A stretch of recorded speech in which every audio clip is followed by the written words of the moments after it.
Hello and welcome back to live coverage of the Apex Gaming Invitational Qualifier, sponsored by TCG Player. I'm Tandy, joined by Bomat. Say hi, Bomat. Hi, Matt. We have 3 rounds in the books, and we are just about ready to start round number 4. As the players are shuffling and finishing their mulligans, we will let them start whenever they're ready, and we'll jump right in when they are. We have some really sweet matches that we've seen so far. A lot of Emerald and a lot of Amethyst and a lot of Amber. But, I'm looking forward to seeing more Sapphire, more Ruby. But I don't want to see Ruby necessarily paired with Amethyst. I think that that's pretty old hat by this point. Yeah, let's scout the table, see if we can't find any maybe Emerald Ruby evasive.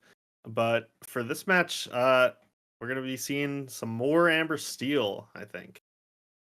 All right. Well, we're going to be watching Amber Steel versus, I believe it was Amber and Amethyst. Emerald. Amber Emerald. Okay. So Brad March on your right playing Amber Emerald. He's 2-1. Patrick S on your left playing something and also 2-1. Once we have more information, we'll get that on the screen for you. All right. Looks like we're underway. I see a turn 1 Lilo making a wish. This is one of the most powerful 1-drops in the game. It's definitely the most aggressive 1-drop in the game. Questing for 2. There's only 2 characters that cost 1 that can quest for 2. Amber has the better one with Lilo making a wish just because you have a 2-drop bodyguard and Simba protector to keep it around. And it seems like we might actually be looking at an Amber Steel mirror here. Not Emerald. I saw a Tinkerbell Tiny Tactician, and that looks like a Mickey Mouse Musketeer for Brad. We'll just make sure we have the right match and the right details.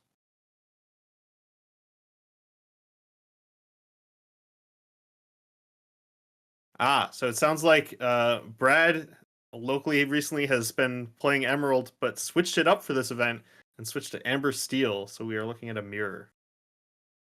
All right, well, Hook comes down on 1 for Patrick. That's going to challenge the Simba, but Lilo's still going to be questing for 2. We'll see if Patrick has another answer for that, or if Marsh has another way to protect it. Patrick. Right. Brad playing a more aggressive version of Amber Steel than the one we saw at least last round with this Lilo, and is just going to keep getting in here. This Lilo now up to 4 lore and threatening more next turn. Yeah, and Smash does take care of the Simba bodyguard, so we're basically trading 1 for 1 while questing. That's exactly the spot you want to be. Right. We saw a couple of rounds ago, one of our players finished out the match that way, trading Mother Knows Best every turn while questing with a Hans. And now we're starting out that way for Brad as Ariel whiffs.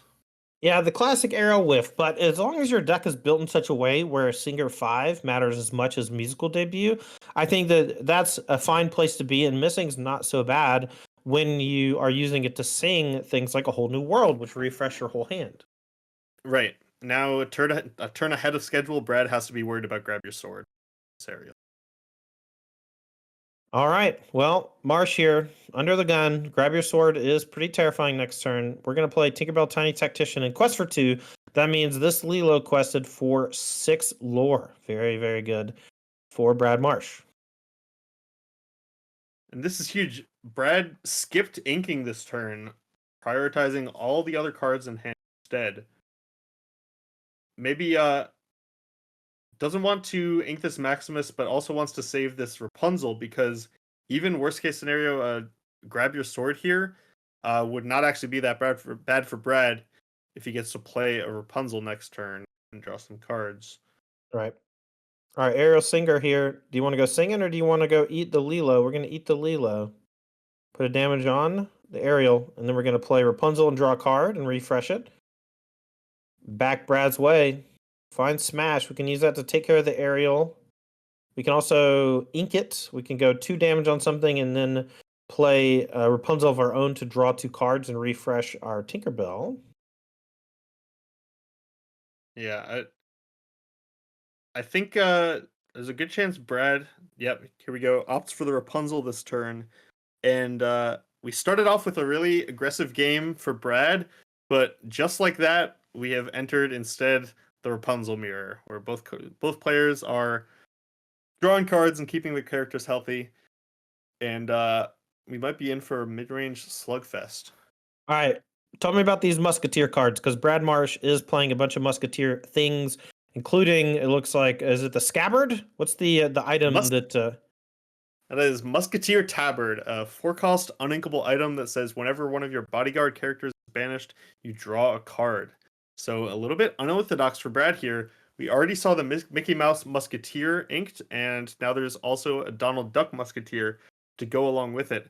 Brad is trying to play a little more aggressively, protect those Leelas with bodyguards, and then use the Tabard to keep the cards flowing towards the late game. All right, well, let's see what Patrick wants to deploy here. Both players here have Rapunzel and another character. We're just trying to jockey for position early. Brad Marshall with the Tabard can use that later on as a way to win the attrition war with a bunch of bodyguard characters, but doesn't currently have one in play right now. And that's kind of the problem with Tabard, right? You have to play it either before you have a bodyguard character active, or you have to play it instead of another character. So it's just kind of a wonky card, and it's not inkable. Right. It can be pretty difficult to fit in there.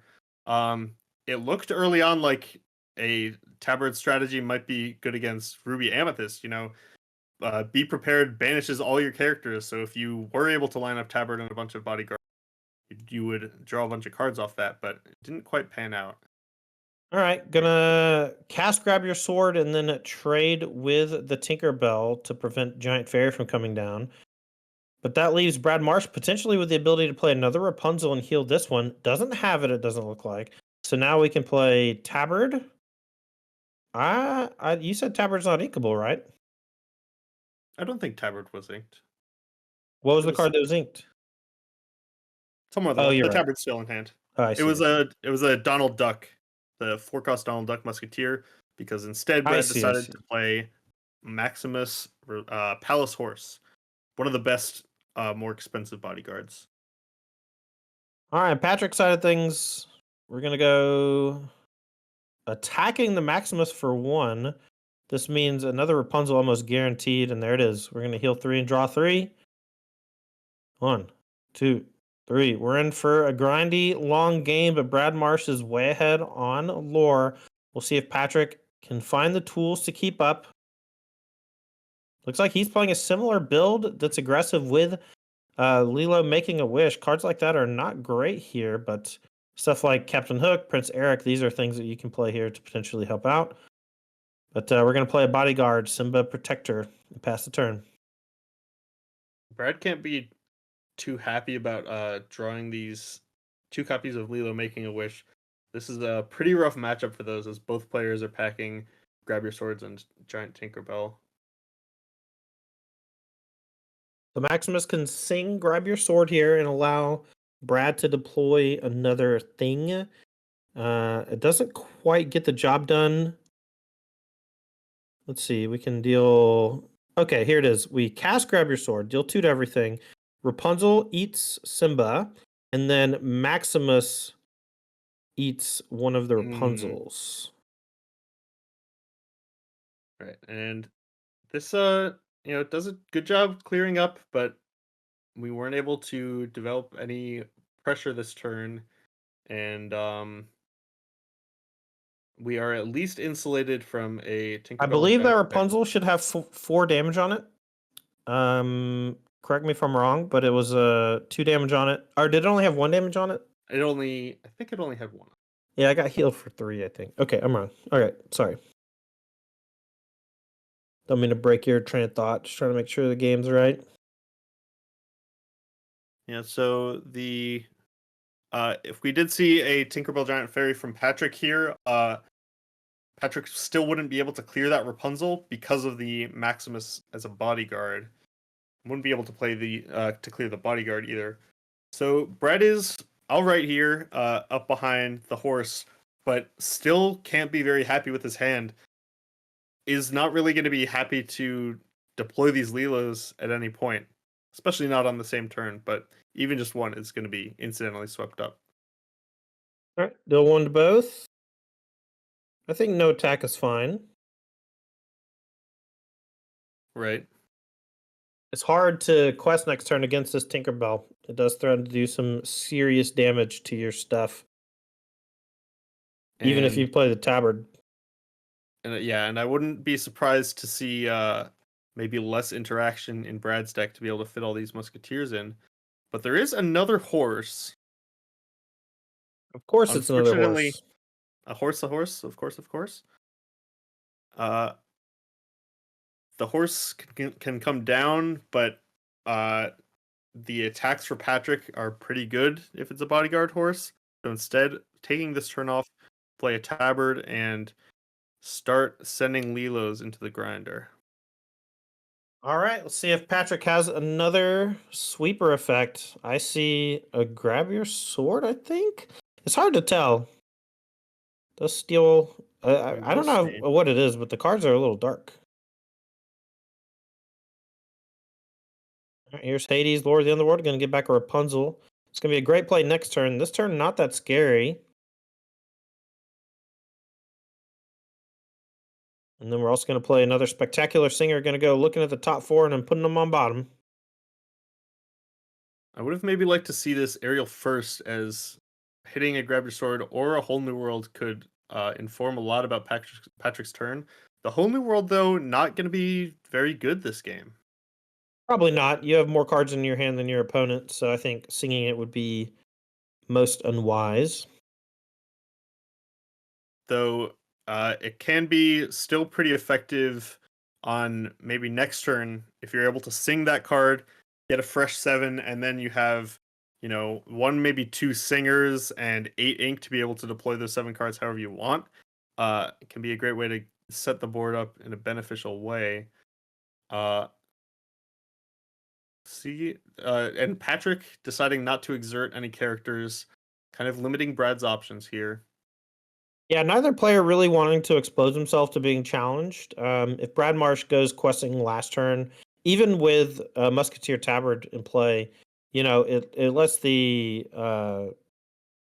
Tinkerbell Giant Fairy just run amok. And, but the same is true for Patrick S. If he decides to quest, then Maximus with 3 damage on it can challenge in and draw a card off the Tabard when it dies. Yeah, the Brad able to get rid of his whole hand, but now Patrick is kind of desperately looking for a um Oh, oh boy. there's a grab your sword. We can sing that with Ariel Spectacular Singer. That'll And clear Maximus. That'll clear 4 characters. That's a pretty big deal. you do get to draw a card off the tabard, but you almost start to feel just way too far behind at this point. If only one of your characters that's dying is a bodyguard, you're not really going to be able to refill. There's a beast mirror. Interesting to see Whole New World and Beast Mirror in the same deck. Obviously, they're a bit counterproductive, but each on their own is decent. All Right. right, Hades going to go questing.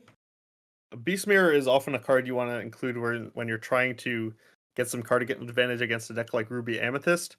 But like you said, a whole new world can kind of get stuck in your hand and turn off a mirror, and make that a lot more difficult to use effectively. Hmm. Maybe it wasn't a grab your sword that we found. I think that would have been a pretty big slam dunk. Sweep your board, quest for a bunch. Marsh draws for turn. See what he finds.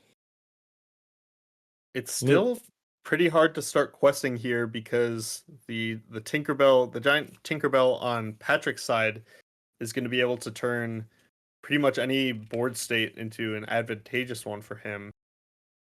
So Brad kind of behind on board and not really able to press any lore advantage or anything like that without getting So, further Big behind. Maximus runs headfirst into the Hades, and then it draws a card. That might be a decent trade. We're in a tough spot no matter what. I also don't mind just max questing. Ooh, Another tabard here. This means every time Maximus dies, we draw 2 cards.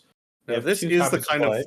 this is the kind of velocity that would be able to draw to get Brad out of this situation.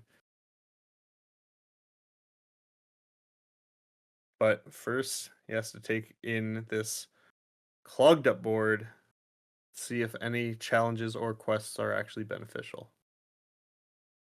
Yeah, I don't know. It's tough. One thing we can do is uh, just send Maximus into the Hades to draw 2, and then not quest with anything. I think that's reasonable as well. This could be a support. You know what? I actually just forgot support existed on these cards. So let's get a Maximus, the 5-drop bodyguard horse on the screen, because this is a relatively well-statted character. It's a 4/5. It only quests for 1, which is the big downside. It has bodyguard, so it works with the tabards, and it just works as a bodyguard in general. But then it has support, says whenever this quest, you may add its strength to another character. So we could add its strength to something like the 1-drop Lilo and send that into the Rapunzel or the Hades as a trade. But instead, Mark's just going to go ahead and quest for a ton here. 2, 4, 6, 7, 8, all the way up to 16. And if any of these Maximus go down, we're drawing 2 cards and refreshing next turn. Yeah, I do think this is a good spot for Brad to push that like slight lore advantage here, because one thing we've kind of seen is Amber Steel has a little bit more difficulty than other decks at dealing with readied characters. So even if Patrick is able to wipe Brad's board here, 2, maybe 3 turns of playing characters off that tabard could be enough to get Brad over the finish line. But Patrick also has enough characters to start threatening a win within a couple himself. All right, well, we don't have grab your sword, but we can do a lot of trading. We're going to go 3 damage into Maximus. Oh, maybe we do. No, we're going to take 2 out with this Tinkerbell. Yep, both Maximus go down, but we draw 4 cards. This Brad Marsh. Tabard says whenever one of them is banished, you draw a card, and it triggers for each one. Yep, there's the tabard. Does not care whether banished in a challenge or banished by an action. Yeah, and now we just chew up everything. You saw that? Brad said, okay, I'm going to quest with everything. I know that it's all going to die, and that's okay. All right, and we're going to quest for 2 with the Lilo as our last action, up to 7. And at 16-7, Brad with a clear board, but if he can deploy 4 lore worth of characters here to quest next turn, he can threaten lethal. We'll see if he has it. Patrick, on the other hand, has 14 lore in play. Meaning if Brad isn't able to threaten lethal, Patrick is, and there's almost no way Brad's going to be able to come back from that.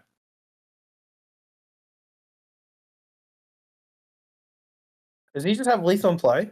2, 4, 6, 7, 8, 9, 10, 11, 12, 13, Oh, 14. the lore the scoreboard got updated, but we do see Tinkerbell here is going to take care of a lot, and Patrick's board suddenly a lot less threatening. Yeah, it's definitely where you want to be. And here's a Lilo. So this is 4 lore worth of characters. We'll see if Patrick S has any way to stop either of them. I see a whole new world. We can sing that looking for answers if that's the only thing we have. See multiple whole new worlds, so the the other benefit is we get to discard one of these whole new worlds. And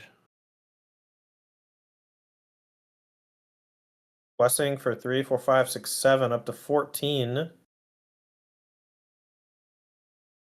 yeah, it's unlikely those characters would be doing anything else. Well, the Though, Rockstar can maybe sing something. I don't yeah, I I don't was love surprised that. by that.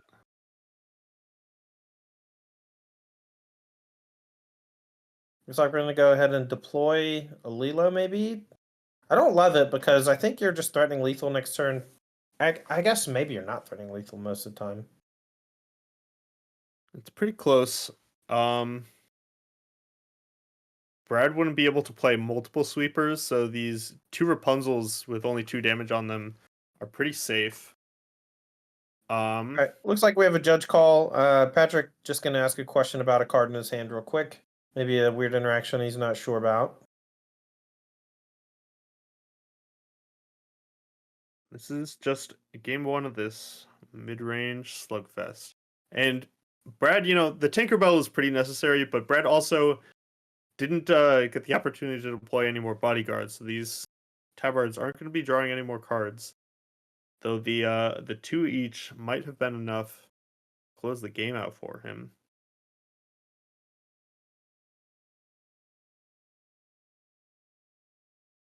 Clarifying something in Patrick's hand. I think he's wondering if he can float the trigger from Stitch and then play a whole new world. That's the only thing I can really think of because all I saw was whole new world and a 1-drop. There's a lot to be said about the rules in this game because there's just so many different ways you can sequence things, and when your opponent doesn't have actions on your turn, it's all like, can I stack my triggers however I want? The answer is yes, kind Right. of. Yeah, but I don't believe you can stack actions wherever you want. You kind of have Nope. to wait until you're done playing everything else. All So, right, so we find a Stitch bodyguard, but that's not enough. So we're probably we're getting down to the nitty gritty. I thought that we would just draw 7 and look for Smash. Like something like Smash or Grab Your Sword can protect us, but instead, we quested a lot, and I think we're actually just about to get killed. right, because unless we haven't played an ink yet this turn, it's possible we just tapped out of being able to play a Tinkerbell Giant Fairy. There we go, though. We do have exactly 6 ink left over. So any of those removal spells, and I think the first card off the top was a Grab Your Sword. Yeah, so we at least have that to help us out to make sure we don't die next turn. And then it's going to be up to Marsh to have an explosive rebuttal. He's going to need a Grab Your Sword of his own or something similar. All right, and this is a Tinkerbell Giant Fairy. It's going to come down and eat the Lilo, and that gets lethal off of Brad Marsh's back for a turn. Let's see if he can recoup and do it again. All right, so Brad really looking for a Grab Your Sword, and that would almost do it, but the fact that I don't think Brad can take care of the Rapunzel, the Tinkerbell Giant Fairy, and the Stitch Rockstar, and any 3 of those characters is enough to end the game. If Marsh has 2 Grab Your Swords, he can cast one and sing one, and that kills everything except the uh, Tinkerbell Giant Fairy that was just played. I don't think he's got a second one. I just see the one at the front of the hand, and I don't think that that's enough, but we'll see. I mean, it might be enough to not die, which is the big deal. Right. But I don't think so. I think we're still dead if we just cast that. Brad working his way through this somewhat complicated board state. I mean, it is and it isn't. You're basically bottlenecked. Once you cast your thing, the board half clears. Then you can see you can't clear anything else, and no other play in your hand matters. Yeah, there are a lot of things to think about in board states and games like this. So a kind of a skill that some top level players have to develop is kind of isolating what actually matters in this board state. What power do I actually have to affect this game, and kind of narrowing it down so that you can actually think through what are the real options, and kind of limit the amount of processing you have to do.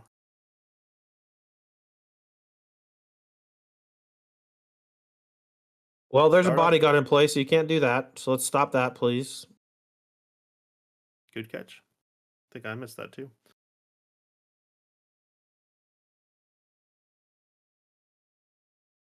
There it is. And that's going to be pretty that might be all she wrote for Brad, because he was kind of counting on getting those 2 lore off the battlefield. But having to challenge the Simba means a Rapunzel is likely going to stick around at least. And Simba just continuously looks like the best card in every game it's played. Right. So strong. All right. Grab your sword, clean things up. And yeah, the fact that the Simba is sticking around after this grab your sword means there's not a lot Brad can do. Yeah, we can hit Simba for a bunch and deal 2 to the Rockstar, but that still leaves 6 on the table, and Marsh has no other follow-up. So the game's over, and we're just wasting time. And unfortunately, Brad Marsh is going to be down a game after a really back and forth game number 1 between him and Patrick S. Right, a back and All right. forth game, but where Brad never really had the advantage in play, just was able to get Lilos down early and then a couple more in the mid game. So was able to push a lore advantage, just not quite enough to sustain through the better board for Yeah, his just opponent. just short. Opponent was able to wheel with a whole new world, find, grab your sword to clear or whatever. All right. As these players are shuffling up here for game number 2, I want to take a moment and shout out what we got coming up here for you at the Apex Gaming home store in Caldwell, Ohio. Today's event is a invitational qualifier for the TCG Player Invitational next weekend, which we're going to also be holding at the Apex Gaming home store in Caldwell, Ohio. These players are playing for their fair share of $2,000 as well as that invite. The invite qualifies you for our $5,000 invite-only invitational next weekend, starting on Saturday. But we have a bunch of events lined up next weekend. It's not just the invitational itself; it's a big celebration of this brand new game by Disney and by Ravensburger. Lorcana has been a ton of fun to play, and we are looking to have a big blowout next weekend at our home store. So make sure to head on out. We're going to have the main event, but we're also going to have 2 different $2,000 opens, one on Saturday and one on Sunday. We also have 2 last chance qualifiers starting on Friday at 6:30 p.m. That'll be this coming Friday as we try to get our last 2 competitors. 3, I guess, if you count the winner from today. Players are All right. mulliganing here, looking what to throw back. Brad going to keep tabards only. Or we're mulliganing tabards. Okay, we're mulliganing the tabards. Okay. Send him back.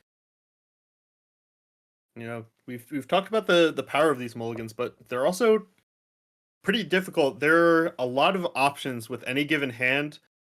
You have to kind of adjust how willing or unwilling you are to mulligan cards that you could use as ink. Oftentimes, if I have, 2 or 3 of the cards that I want in the early game, I will just, maybe keep all 7 or keep 6 cards just to avoid risking drawing uninkable cards and making a game awkward when it didn't have to be. Yeah, I think we're really just kind of skirting the edges of game theory in Lorcana right now. Like with so Right. few cards actually in the game, just one set released thus far. We don't really have a reason to mulligan 7, right? We don't like the only thing I can think of that we'd want to mulligan our whole hand to look for it is Lilo making a wish. And even then, I don't think that it's correct most of the time, just because the way that the games play out most of the time, it's just important that you hit your ink. Right. And every card you put in your deck, you put it in there for a reason, but some cards have to be worse than average. And if you're able to recognize like this card is probably going to be ink, more than half the time I draw it at least, then you can maybe reliably keep those cards in your opening hand instead of mulliganing them and just decide something has to be ink. This is going to be it. All right. All right, game's on. Lilo gonna quest for 2, but we have a perfect counter for the Simba bodyguard with that Captain Hook forceful duelist. And we're gonna be able to knock off the Simba, and now we're looking for a way to challenge this Lilo. I see a Stitch New Dog, pretty flavorful. Them two getting in a little tug of Scrap. war. Yeah. And we see this is not not the best trade for Brad. You know, 1 cost card from Patrick for Brad's 2 cost card.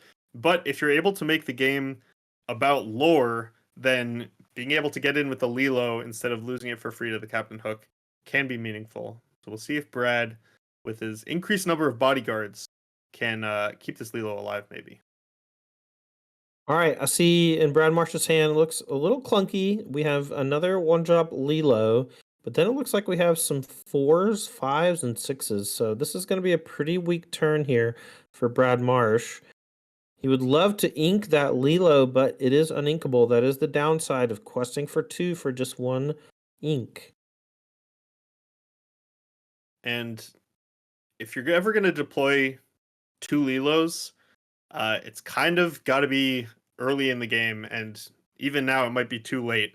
As soon as Patrick finds either Giant Tinkerbell or Grab Your Sword, these Lilos are going to be out of here. And if Brad's not able to get in some free questing in the meantime, he's kind of going to get punished.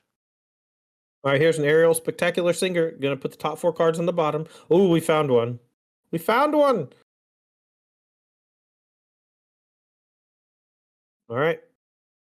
3 go to the bottom. We found Whole New World. We found it. Let's see if this is going to be a game for it, though. Now, if you're Patrick, I think questing with my Lilo is fine. Questing with my Stitch New Dog is fine.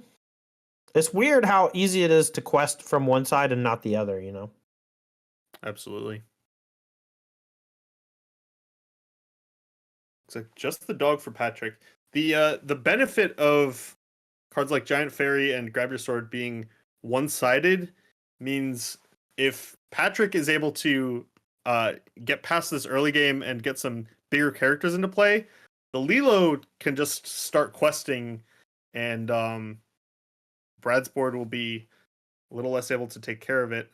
Brad's skipping turn 4. Skipping turn 3. Well, I guess turn 3 was another Lilo, but skipping turn 4, this is bad. Here's Grab Your Sword. Both those Lilos dead, and now we're going to keep questing. And another Lilo. So much potential lore coming out here for Patrick S. But looks like hand doesn't have very many inkables, choosing to hold on to the Stitch Rockstar as its only inkable.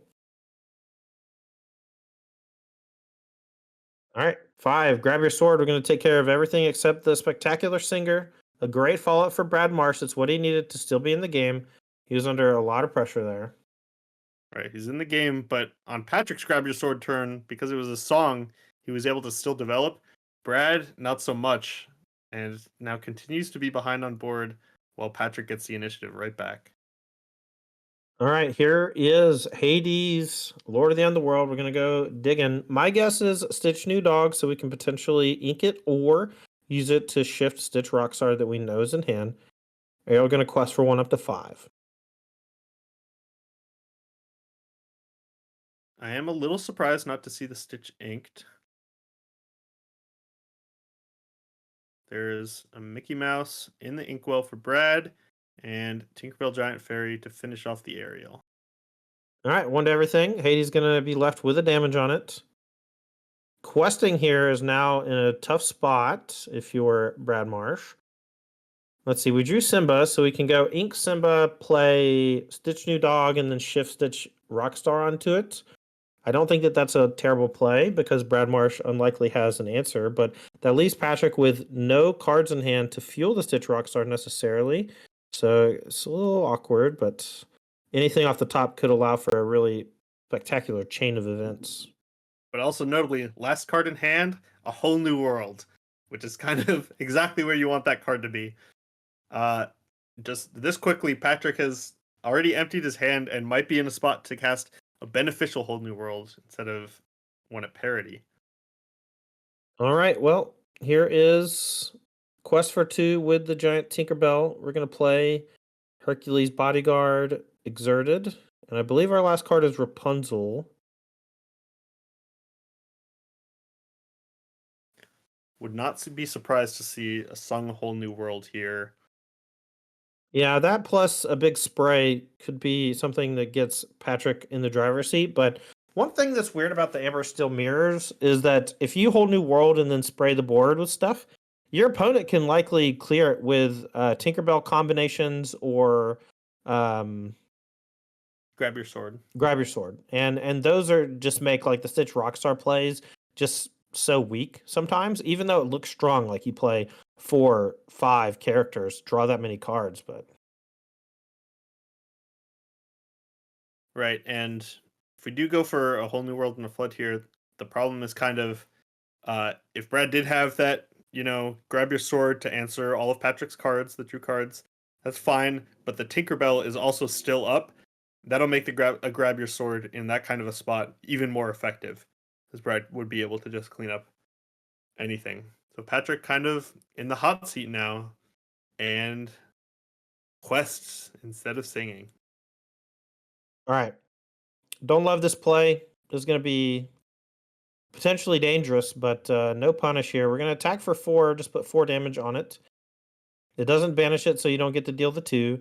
We do have Stitch Rockstar, or sorry, we do have Rapunzel, which can heal for 4 and draw 3, or Right, heal for 3, draw 3.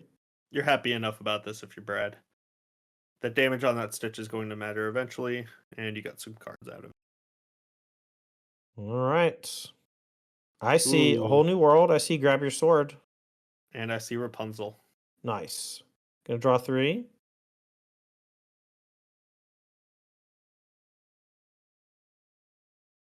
And we might be in this kind of back and forth spot for a little while. Patrick has Captain Hook. Forceful Duelist can play that. Exerted to draw a card with the Stitch. And, you know, not really a great spot for grab your sword. This Tinkerbell is going to be around to get a beneficial challenge on anything that Patrick. He feels kind of in a bind. Yeah, just not gonna expose himself to the Tinkerbell attack. Not gonna draw a card off the hook. Just gonna play it ready. We're gonna go back Marsh's way. Now has a grip full. We're gonna quest for 2, 4, 6, up to 10. No fear. And Marsh here gonna go ahead and start deploying likely bodyguards, I would guess, to protect those characters. And this is exactly the kind of spot where you want bodyguards. You've got plenty of lore in play, and there's a high willpower body. Yeah, let's get a Mickey Mouse Musketeer on the screen. This is one we don't see too often, but this bodyguard character is part of the 3 Musketeers, all 3 of them bodyguards working well together. This Mickey Mouse was also the promo for Gen Con. All right, we're going to start off by casting Grab Your Sword, deal 2 to everything. And that's going to allow for some really nice combat tricks here. 7 willpower does Mickey Mouse Musketeer have. Very difficult to kill in combat. Takes a lot of work here. We have Captain Hook, Forceful Duelist, Grab Your Sword, and those 2 together. Still not enough. Right. That's just so many resources if you send in the grab your sword, the Captain Hook, and the Stitch. And even if you do that, you can't take care of any of the rest of the characters. So Mickey Mouse really putting in work. Yeah, this just feels like once Patrick enters into this uh like stage of the game, if he is the one challenging and not able to clear Tinkerbell Giant Fairy, things get really bad for him. Gonna even send with the Rapunzel too. This is gonna allow for a nice little 1-2 punch that clears both characters without much damage from Brad Marsh's side. So if you're Marsh, you're Right. in a very good spot now. Right. I don't like this quest from Rapunzel at all. You give the Tinkerbell on Brad's side a much safer challenge. You're only going to be putting 1 damage on the Tinkerbell, which means it gets to stick around. All right, and Stitch Rockstar is now down without drawing any cards, I believe. Here's a Maximus Bodyguard and a Simba Bodyguard. We're going to go back Patrick's way. No board versus 4 characters on the other side. Grab Your Sword can clear 2 things here. We'll see if he has something like that or just a mishmash of characters. There's a Cerberus. That's a big boy. 5-6. And that's going to end up challenging a single bodyguard 1 time, and the game might be over past that point. Yeah. All right. Draw for turn is Brad Marsh. We'll see what it is. We got 2, 4, 5, 6 lore up to 16. And with a bodyguard in play, now another bodyguard in play. This is Donald 3 Duck bodyguards. Musketeer. Oh, yeah. Nothing we can do here. Can maybe sing Whole New World and look for some wild combination of things, but without more characters to sing or shift onto, I don't think it's going to do much. Right. Instead, try to go one at a time. We can draw some cards. All right. Squish the Maximus. Draw 3. We need Smash. No, that's not enough. I think it's over. We're going to go to game number 3. Brad Marsh takes down game number 2. Go Eggs with a new sub. Thank you so much for the support. We really appreciate it. We are in round number 3, round number 4. We're going to game number 3. We have an Amber Steel mirror match, but it's not really a mirror match. Brad Marsh on your right is playing a very bodyguard-centric and a bodyguard-heavy version, playing all 3 Musketeers, as well as the Tabard, the Musketeer's Tabard, which gives you some extra juice whenever your opponent's interacting with your bodyguards. Right, and I want to point out something about those 2 games we just watched. I messed around with. It was a much more aggressive build of Amber Steel bodyguards, but I did play bodyguards early on, and I was first attracted to the bodyguard cards themselves, and then I thought I'd look at the Tabard. And what I found in the games was that the Tabard was kind of lackluster, but just the bodyguards complemented the aggressive game plan so well, and that's what we saw in those 2 games from Brad. Is the Tabard game, spent eight ink on them. They drew 2 cards each, and that wasn't enough to close out the game. But then in game 2, Brad was able to set up a lot of lore and then get up that wall of bodyguards and really prevent Patrick from interacting effectively. And that's the game plan that Brad, I think, is actually looking for. All right, players here are going to take a mulligan.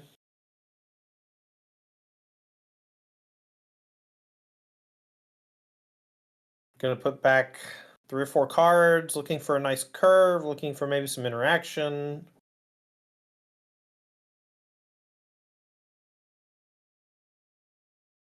Some players set down the cards they don't want. Some players set down the hand they want on the table. Both players in this pseudo mirror match here kind of looking at about half their hands. Someone needs to tell Brad that he can do his mulligan. You don't got to wait on your opponent to do it. It's like wasting time. Let's go. You got to shuffle. 11 minutes on the clock. You better hurt. I think both players keeping 3, sending back 4, something like that.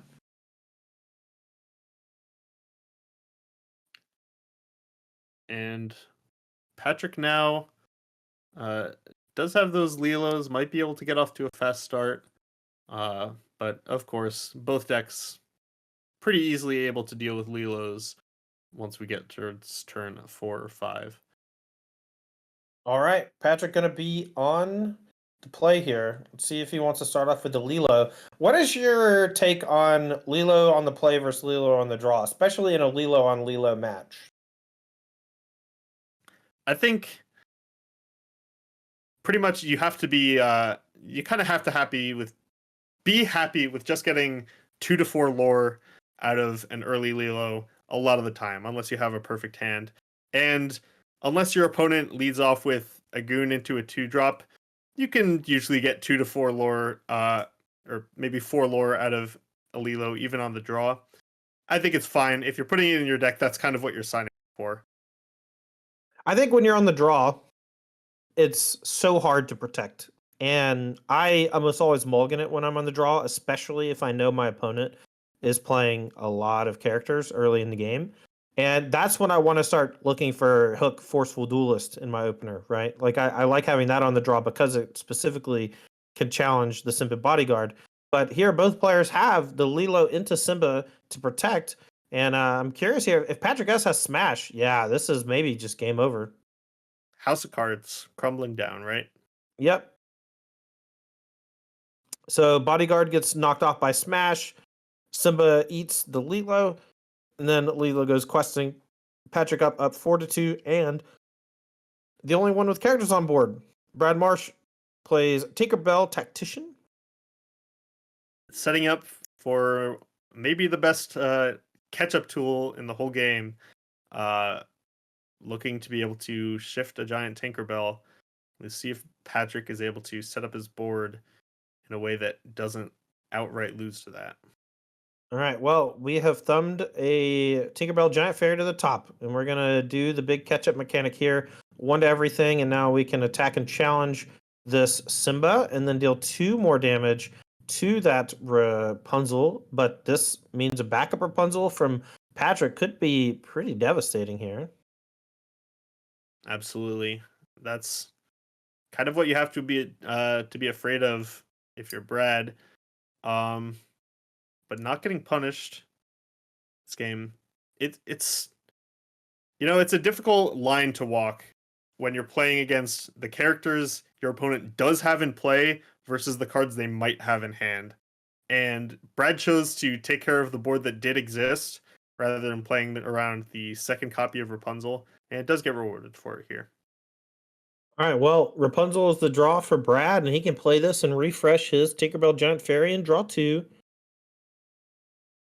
If Patrick ever decides to get frisky in Quest, this Tinkerbell Giant Fairy looks pretty terrifying. Marsh going to quest for 2, and now Patrick, back your way. Let's see if you can find some way to clear this Tinkerbell. Smash plus attack with your Tiny Tactician could do it.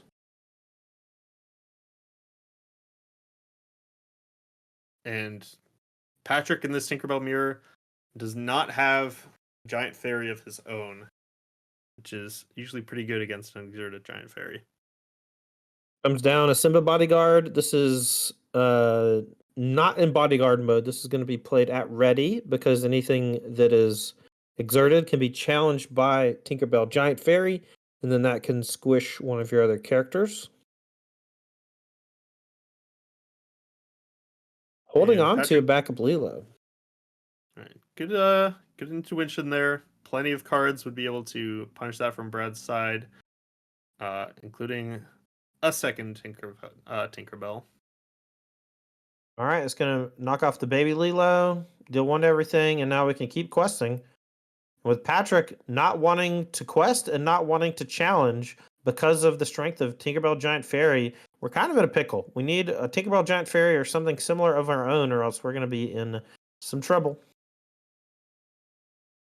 Right, and even a grab your sword would eat up Patrick's board almost as much as Brad's once all the trading is done.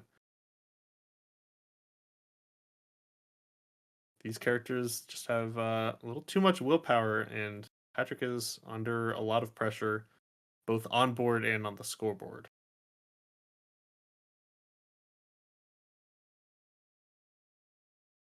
Inks the Aladdin.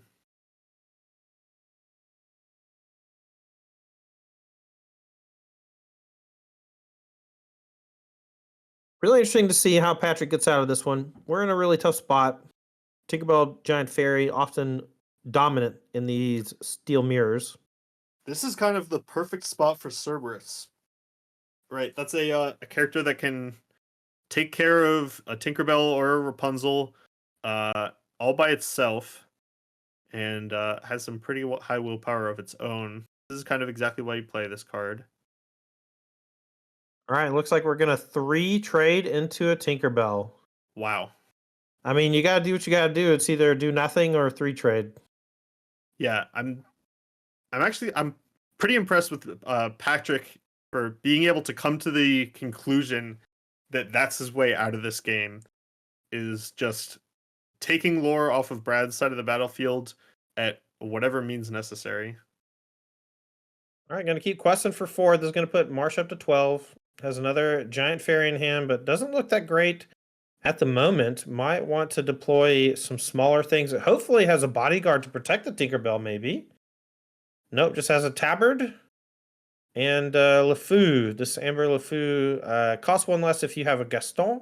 Quest for 2. Relatively weak character overall, but does quest for 2, which is important for what's going on here. But here is Cerberus going to chunk in for 5 and eat that Tinkerbell Giant Fairy straight up. And now both Tinkerbells are off the table, but all the characters that you were trying to protect are gone.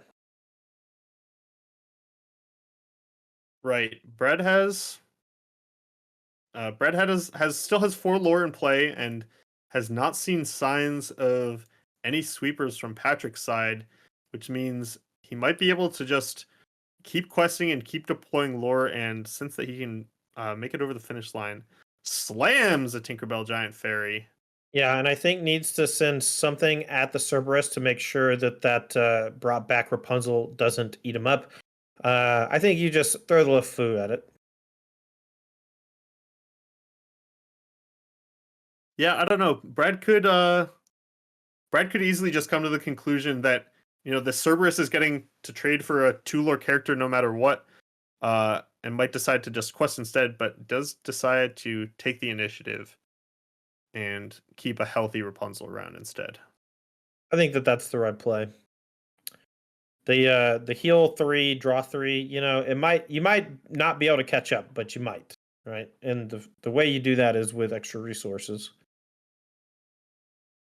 All right, Rapunzel draws 1, heals the Hades for 1, but I don't think we can really challenge, and we can't quest. Maybe next turn we can double challenge, but maybe the damage is too far gone at that point. And Brad, despite all that, still able to threaten lethal on the turn following this one. And if that was a Mickey Mouse bodyguard, might be able to protect way too many characters for Patrick to ever deal with. Yeah, this was the Gen Con promo that I got, and I thought the card was sweet. I hadn't, really learned much about the game yet at that point when I first saw it, so I thought, hey, 7 willpower, but it's only 2 strength. That's not enough. Turns out it's enormous, and it is enough. And at 7 willpower, it's just so hard to knock off. Yeah, willpower is a super important stat in this game. We see players playing characters for their willpower all the time, and here we go. All right, Brad Marsh takes it down 2-1 in the nick of time, and his Amber Steel deck moves to 3-1. Very likely able to intentionally draw next round and make it into the elimination rounds.